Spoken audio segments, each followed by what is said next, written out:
Hey guys, and welcome back to Battlefront Updates and some more sad Star Wars gaming news.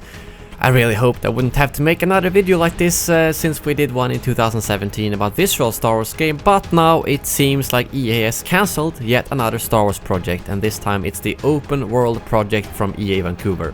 Just to clarify though, this is not officially from EA, but this is from Kotaku and from Jason Schreier. However, I do trust this source because, well, they've broken a lot of similar news before, such as the massive article about Visceral's games with a lot of insider information, which was also written by Jason. And he says in the beginning that according to 3 different people familiar with the going-ons in the company, they have now cancelled the open world game. So I just want to clarify that it's not official, and by some miracle this could be completely false information that they are fabricating or whatever.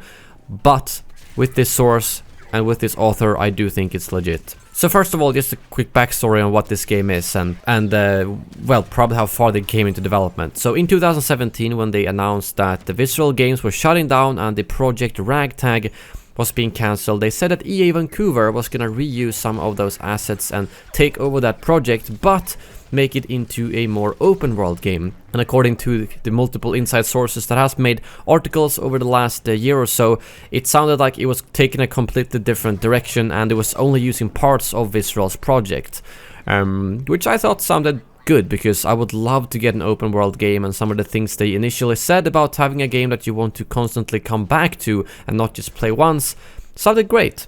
But that has, according to this article, now been cancelled. So realistically, the game was only in development for like 1.5 years, which is really nothing for an open world game, considering that Red Dead Redemption 2 apparently took 8 years. But that's not really why I'm so disappointed and pissed. It's just the fact that another Star Wars game get canned, no matter if it was 5 years into development or 1.5 years. Because throughout the 5.5 years EA has had the Star Wars license, we have gotten 2 games, Battlefront 1 and 2 from DICE, which have had its issues. First game had too little content, second one did have a lot of content but obviously had a loot box issue. But in its core they were good. The second game, after all the fixes, is a good product, but that's all we've gotten during 5.5 years. And my question is no other studio under EA able to produce a AAA Star Wars game? Yes, we do have a Respawn Star Wars game, Fallen Order, coming out later this year, which hopefully will be amazing, God of War style in Star Wars, but that's impossible to judge now before it's actually out. And that will again be roughly 6.5 years after the license came to EA. So the only hope really is that they have been working on something in secret that they have not announced, because games take a lot of years to make if you want to make a big project. So I do understand why they didn't have any games for the first 2 or 3 years. But if there is none, if there is no secret games in work, that means that we're gonna have to wait years and years and years until we get the next Star Wars game after Fallen Order. And it brings up the whole point that a lot of people have said a lot of times: why can't multiple companies make Star Wars games?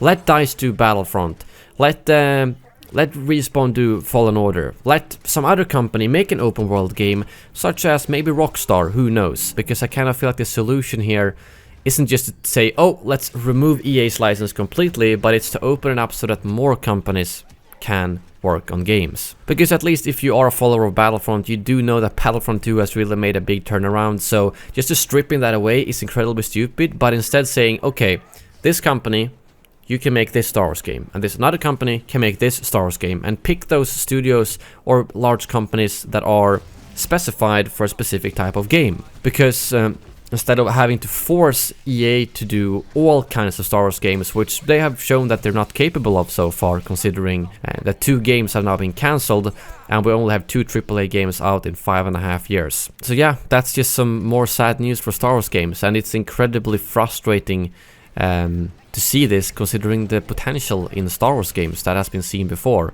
And I really hope that Fallen Order will completely blow us out of the water, because that's really what Star Wars games need right now. And at the end of the article, they do say that it's not clear what EA Vancouver's next game will be. We've heard it might be a different Star Wars project, but even if that's the case, it's many years away. Because yeah, realistically, if they start working on something now, it's probably going to take a minimum of 2 to 3 years for a smaller game, or, well, Red Dead Redemption 2 took 8 years, so if you want something of that quality, it's gonna take a hell of a lot longer. I think the first Battlefront game took roughly 2.5 years, and it definitely did lack some content, which is probably due to the fact that it took 2.5 years to create, but that was really pushing the limit of what you can create since they got the license in mid-2013 and that game was out at the end of 2015. But the only hope really is that there are secret projects in work that we do not know of, and I kind of feel at this point that that would have been better, because now they've announced games, barely shown anything of them. People get hyped for them anyways, because obviously it sounds good, open world Star Wars game, but then it gets cancelled. So the question is if they do have any secret projects in work or not. But yeah, it's just so sad to see this kind of stuff, and as much as this isn't an official confirmation, I'd imagine that EA will probably come out and say something about this in the next coming days, simply because this article will definitely blow up, and I do know for a fact that this is a fairly reliable source, although it's not official. So if they by any chance come out and say in the coming days that no, this is not true, we're actually working on this game still, fine, that will definitely change how I trust Kotaku and Jason's articles, but as of right now I think this is unfortunately the truth. But yeah, that's really all I've got to say right now. Thank you guys very much for watching, and as always, may the force be with you.